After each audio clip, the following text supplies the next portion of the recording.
చెప్పండి సార్, ఎట్లా ఉంది మూవీ? చూశారు కదా? చాలా బాగుందండి. సింబా టీం కూడా చాలా బ్రహ్మాండంగా చేశారు. చాలా ఇప్పుడు మ్యూజిక్ డైరెక్టర్ మాట్లాడారు, ఇప్పుడు బాగా మ్యూజిక్ చేశారు ఫస్ట్ టైం అయినా. ఇప్పుడు జగపతి బాబు గారికి కానీ అనసూర్య గారు కానీ డిఫరెంట్ రోల్స్ వీళ్ళవి.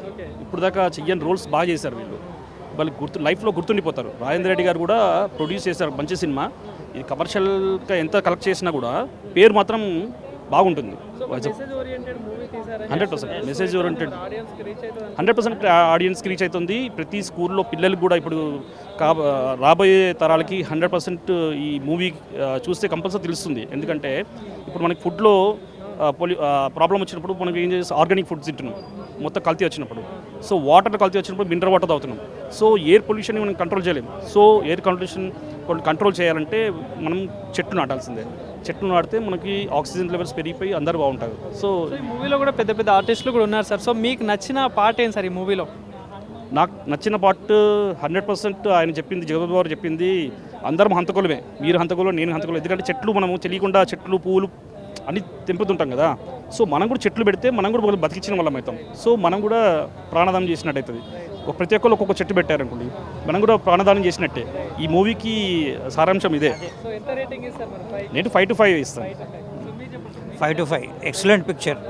ఏంటంటే ఎన్వైర్న్మెంట్ గురించి అయితే చాలా మంచిగా ఉంది.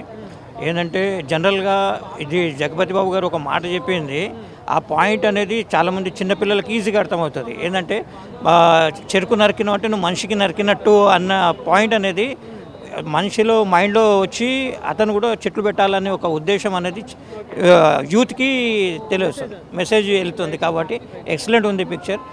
మూవీలో కూర్చుంటే ఎప్పుడు ఏమవుతుందో తెలియదు, ఏముంది అన్న మొత్తం ఎక్సైట్మెంట్, మొత్తం సస్పెన్స్లో ఉంది మొత్తం. కానీ ఎక్సలెంట్ ఉంది. ఇంటర్వెల్ తర్వాత కూడా మంచిగా ఉంది, బిఫోర్ కూడా మంచిగా ఉంది. మనం చూస్తుంటే అట్లనే మూవీ అయిపోయిందా అని అనిపించేదాకా తెలియదు. ఓకే సార్, ఎక్సలెంట్ అనే ఉంది. 2 hours బోర్ లేకుండా సిస్టమేటిక్ ఉంది. అంటే ఒక ప్రేక్షకుడు శుభం పడేంత వరకు నేమ్స్ పడేంత వరకు సీట్లో కూర్చోబెట్టే విధంగా ఎగ్జైట్గా న్యూ కాన్సెప్ట్ తోటి తీసుకోవడం జరిగింది. మంచిగా ఉంది.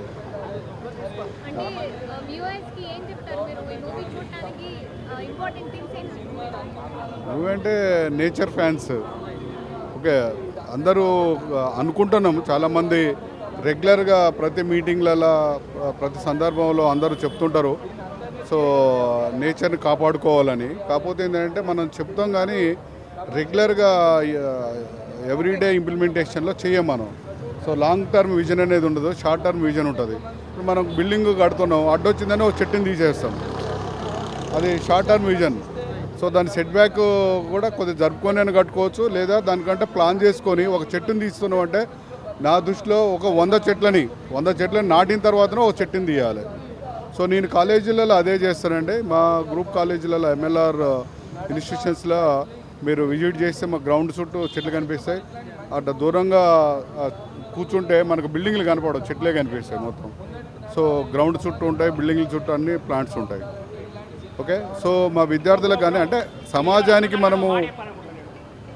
సమాజంలో ప్రతి ఒక్కళ్ళు అనేది ఏంటంటే ఇంటి చుట్టూ చెట్లు. ఒకప్పుడు మేము చిన్నప్పుడు విలేజ్లలో పెరుగుతుంటే మన అందరికీ తెలుసు, విలేజ్లల్లో సో కూరగాయలు ఇంట్లోనే ఉండే, పండ్ల చెట్లు, జామ చెట్టు ఉంటుండే ఇంట్లో, బతాయి చెట్టు ఉంటుండే, నిమ్మ చెట్టు ఉంటుండే, సో పూల చెట్లు ఉంటుండే. మన ఇంట్లోకి మనము బయట వాళ్ళకి ఇంటికి వచ్చే వాళ్ళందరికీ మనము ఇస్తుండే. ఇప్పుడు ఎవరు కూడా ఈ హైదరాబాద్ కల్చరు, భూములు రేట్లు పెరిగిన తర్వాత ఏమవుతుందని అంటే సెట్ బ్యాక్ లేకోకుండా గోడల మీదనే ఇల్లు కడుతున్నారు. ఎవడు మొక్కేసుకునే పరిస్థితి లేదు, ఆక్సిజన్ వచ్చే పరిస్థితి లేదు. హైదరాబాద్లో లాంటి నగరాలల్లో ప్రతి మహిళలకి, ప్రతి ఆఫీసులో పనిచేసే వాళ్ళకి చూస్తే అందరికీ డి విటమిన్ లోపమే ఉంటుంది. సో వాళ్ళు అవుట్ సైడ్కి అనేది లేరు, దాన్ని ఎంకరేజ్ చేయాల్సినటువంటి అవకాశం ఉన్నది. సో మన GHMC అధికారులు కానీ వీళ్ళు కానీ మనకు పర్మిషన్లు ఇస్తున్నప్పుడు proper set back, proper plantation, ఇప్పుడు వాటర్ హార్వెస్టింగ్ అనేది ఉన్నది. హార్వెస్టింగ్ ఉంటేనే మనకి ఇంతకుముందు పర్మిషన్ ఉంటుండే, NOC ఇస్తుండే. అదేవిధంగా మినిమం బిల్డింగ్ల చుట్టూ, ఇండస్ట్రీస్ చుట్టూ కూడా ప్లాంటేషన్ చేసుకుంటే ఇన్ని ప్లాంట్ ఉండాలి, ఇన్ని ఇండ్లకి ఇన్ని చెట్లు ఉండాలి, ఇలాంటి చెట్లు ఉండాలి అని ఉండేది కూడా ఒక రూల్ తీసుకొచ్చి అవి ఉంటేనే ఎన్ఓసి కనుక ఇస్తే ఇంకా చాలామంది ఇంప్రూవ్ అవుతారు. సో స్వచ్ఛందంగా పెట్టేటోళ్ళు కొంతమంది అయితే ఆ రూల్లో పెట్టినా అనుకోండి, రూల్లో పెట్టుకుంటే అందరూ మానిటర్ చేస్తారు, చెక్ లిస్ట్ లాగా ఉంటుంది అది.